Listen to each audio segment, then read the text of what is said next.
Yo, what's going on, guys? And today I want to talk about EuroBasket. As you guys know, I do talk a bit about international basketball because I very much do love basketball overseas. As you guys probably know, if you've been following my channel, my parents are both immigrants. I'm the first person ever born on both sides of my family. Family comes from Argentina, Yugoslavia, and Italy, and Basque Country. So much. I have like 8. I'm a mutt.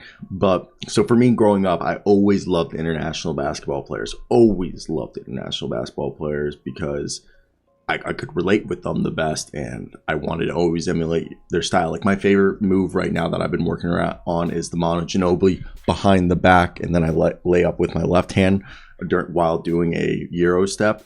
Oh my God, I've been working on that, and now I'm finally getting that ball to smoothly go around my back where I don't even because at first when you start doing that move, you kind of get the ball stuck on your back. And let's talk about EuroBasket. I want to hear your thoughts. Who are you most excited about seeing in this year's EuroBasket? Shout out Hoops Rumor for this information, and also Johnny Askounis of Eurohoops.net. So if you guys don't know, Eurohoop is a 24-team international basketball competition, also known as the European Basketball Championship. It historically took place every 2 years, but that gap was recently adjusted to 4 years, emulating the FIBA World Cup schedule, which is the Basketball World Cup, which is going to come in 370 days. And also, you guys can watch all this starting next week. And the last EuroBasket was played in 2017, and it was supposed to be scheduled for 2021, but because of the pandemic, it was postponed, as well as the Olympics. So they've been doing this since 1947, and this past 5-year gap was the longest layoff since World War II. And it's possible that some NBA players will be cut from the team's roster or will have to drop out due to injuries or personal reasons before September 1st. But everyone's stoked. So let's talk about every single player. And so Bosnia and Herzegovina, Josip Nurkic. Hopefully we get to see if he's healthy. But I'm really stoked to see Croatia. You got Zubac, Dario Saric, Bojan Bogdanovic. I want to see those 3 guys out there. I want to see if we can see the Dario Saric, because people forget Dario Saric, he's missed so much time from injury. But I want to see if we see the Dario Saric that we were hyped for when before he came to the Philadelphia 76ers. People don't remember that the hype with Dario Saric was like almost as hyped as Luka Doncic. Okay, so that's really cool. Guys, can someone tell me how to say Vit's name? I can't say. Is it Krijic?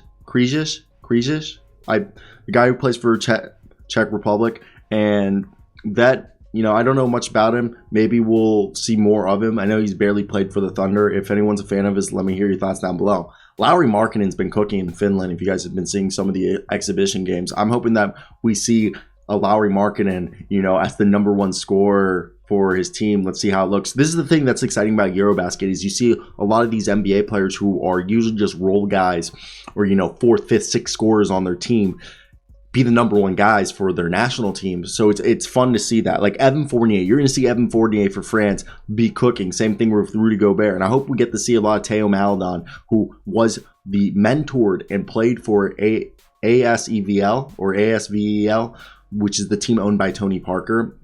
Really love that guy. And that was the same team that Victor Wembanyama played for a year ago, but now he's moved to a different team because he wanted more play. He wanted, more playing time to help his draft stock. Another team that I'm excited for is to see Sandro and Goga Bitadze. I always mess up Goga's last name. But Goga and Sandro, if I mess up any names or can't say them, please tell me down below. I really appreciate it. I got a weird name. Ciroseo de Kock is just how you say it in American, but my real name is Ciroseo de Kock. Okay, I don't expect many Americans or how they say it in Argentina, gringos, to know that. And I should be better at pronouncing names. The fact that I basically speak 3 languages, but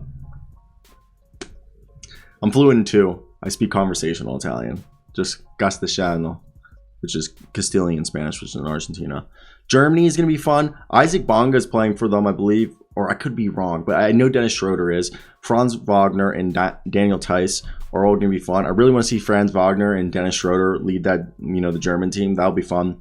Greece, they have basically all the Antetokounmpo brothers. Tyler Dorsey, they have Nick Callis, the guy who played for Memphis for a little bit, then had that, positive steroid test, and then he went over to Europe and he's been getting paid. And he also got paid to play in Europe out of college instead of go to the NBA. Denny Avdia, who we've all been looking forward to. Plus, he dyed his hair like like with brown highlights. It's kind of funny, but he looks good with it. I love Deni Avdija, and I do believe Deni Avdija is like this combination of like Lamar Odom and Hedo Turkoglu in my mind, and he can be a fantastic player. And then Italy, if you guys remember Simone Fontecchio, who recently signed with the Utah Jazz, and they signed him, they said, because he was the best free agent guy available. He's going to be there, and we'll see Danilo Gallinari. And both of those guys, I want to see that shooting ability. The Italians always have great shooting, and I wonder if Gabriel Procida will play for them. Now, Lithuania will have Domantas Sabonis and Jonas Valanciunas. When you saw Valanciunas and Sabonis the other day, did you guys see that little heartful, like them playfully running back on defense? That was really fun to watch. I enjoyed that entirely. Okay, then Montenegro has Marko Simonovic, who plays for the Bulls. He's kind of just a big man. Don't know much about him. I don't know if he's going to get serious minutes. Maybe he does. Then Nikola Jokic will be playing for Serbia. I will definitely be watching that. So my grandfather, he was born in Yugoslavia in 1918. And modern day, he was born in Skopje, which is modern day Macedonia. But he was raised in Belgrade, which is Belgrade, but which is modern day Serbia. So we always joke that I could play for, if I was like a professional athlete that could be an Olympic athlete, I think I'm able to represent Basque Country, Argentina, Italy, Macedonia, Serbia. Because my family has Ottoman Empire, I think Turkey as well. Did I say Italy? Then with Basque Country, I technically can apply. I'm French Basque Country, so technically French, but my friend said because it's Basque Country, I could also apply to play for Spain. So it's like 8 teams, and America. So like 9 teams I could play for if I was like a professional athlete because of like the things. And then because, having multi-citizenship, then it's a lot easier that way too.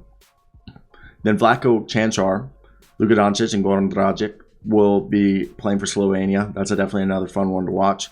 And let's see if Usman Garuba actually looks decent. He was horrendous his rookie season, and hopefully he can be something good. And then we'll see the Hernan Gomez brothers, Juancho, a.k.a. Bo Cruz, and then Willie Hernan Gomez. Then we'll see Furkan for Spain. And then we'll see for Turkey, Furkan Korkmaz, Cedi Osman, Alperen Şengün, all there. That'll be fun. 2 shooters and a big man. Then Ukraine. Shout out Ukraine. Alex Lynn and Svi Mikhailu. Shout out KU. And then supposedly Timothy Luwawu, Luke Cabarrot, Dennis Schroeder, Jeremy are going to play, but guys like Jeremy Sohan, who would represent Poland, isn't playing. Nikola Jovic, who would represent, I believe, Serbia, is not playing, focusing on the rookie seasons. Bogdan Bogdanovic and Frank Ntilikina, Serbia and France, both had to drop out due to injuries. And the round robin play will begin on September 1st with each team facing the other 5 clubs in their group once. That's done. The top 4 teams in each group will advance to a 16-team bracket that begins on September 10th. The finale would take place September 18th, just a week before NBA trade caps begin. What do you guys think?